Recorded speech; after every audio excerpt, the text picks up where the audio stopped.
আজ আপনাদের সামনে নিয়ে হাজির হলাম আল মাহমুদের ২১-এর কবিতা।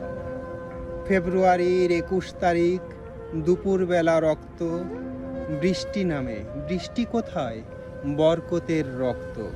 হাজার যুগের সূর্য তাপে জ্বলবে এমন লাল যে, সেই লোহিতেই লাল হয়েছে কৃষ্ণচূড়ার ডাল যে। প্রভাত ফেরির মিছিল যাবে, ছড়াও ফুলের বন্যা, বিষাদ গীতি গাইছে পথে তিতুমিরের কন্যা। চিনতে নাকি সোনার ছেলে, ক্ষুদিরামকে চিনতে, রুদ্ধশ্বাসে প্রাণ দিল যে মুক্ত বাতাস কিনতে। পাহাড়তলির মরণ চূড়ায় ঝাঁপ দিল যে অগ্নি, ফেব্রুয়ারির শোকের বসন পড়ল তারি ভগ্নি। প্রভাত ফেরি আমায় নেবে সঙ্গে, বাংলা আমার বচন, আমি জন্মেছি এই বঙ্গে। ধন্যবাদ, সাথে থাকুন।